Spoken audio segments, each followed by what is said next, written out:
BSP Bangla YouTube channel থেকে আশা করি সবাই ভালো এবং সুস্থ আছেন। প্রত্যেকবারের মতো ভিডিওটি স্কিপ করবেন না, স্কিপ করলে আপনাদের বুঝতে অসুবিধা হবে। তাই মোদী সরকারের মাস্টার স্ট্রোক বর্তমান বাংলার জন্য চমক রয়েছে।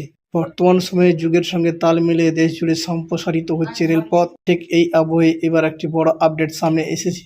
এই প্রসঙ্গে প্রাপ্ত তথ্য অনুযায়ী জানা গিয়েছে যে কেন্দ্রীয় মন্ত্রিসভা বর্তমান রেল নেটওয়ার্ক আরও 574 কিলোমিটার বৃদ্ধির পরিকল্পনা করে অনুমোদন করেছেন। ভিডিওটি দেখে সাবস্ক্রাইব করুন, সাবস্ক্রাইবের পাশে বেল আইকনটি আছে, ক্লিক করে দেন যাতে নতুন ভিডিও দিলে সবার আগে পৌঁছে যায়। এর বড় পরিকল্পনা রেলের।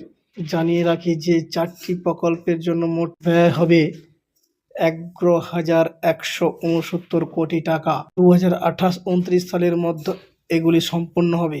এদিকে মন্ত্রিসভার বৈঠকের পর রেলমন্ত্রী অশ্বিনী বৈষ্ণব সাংবাদিকদের বলেন যে এই প্রকল্পগুলি নির্মাণের মাধ্যমে প্রায় 229 লক্ষ কর্মসংস্থান তৈরি হবে। সাম্প্রতিক বিষয়টি ম্যাপের মাধ্যমে বর্ণনা করেছেন তিনি। তাহলে বন্ধুরা বুঝতে পারছেন তো মোদী সরকার আমলে কি করতে চাইছি আগামী দিনের যুব সমাজকে। তাই ভিডিওটি ভালো লাগলে বেশি বেশি করে লাইক এবং শেয়ার করুন।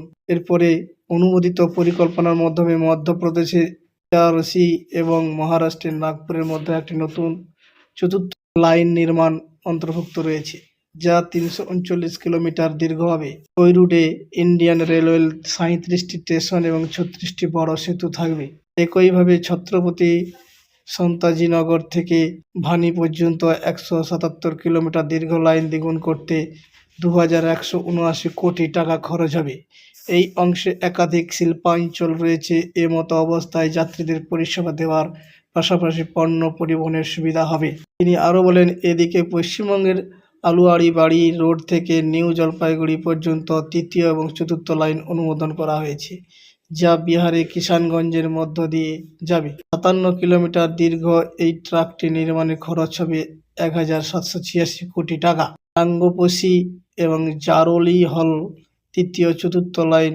রেলমন্ত্রী অশ্বিনী বৈষ্ণব জানান যে লাইনের ক্ষমতা বৃদ্ধির জন্য গতিশীলতা উল্লেখযোগ্যভাবে বৃদ্ধি পাবে, যা রেলের ইন্ডিয়ান রেলওয়ে গতিশীল এবং কর্মদক্ষতা বৃদ্ধি করবে। এই প্রসঙ্গে জানিয়ে রাখি যে সমস্ত প্রকল্পে নতুন ভারতের দৃষ্টিভঙ্গির সাথে সঙ্গতিপূর্ণ, যার মাধ্যমে কর্মসংস্থানের সুযোগ বৃদ্ধি পাবে।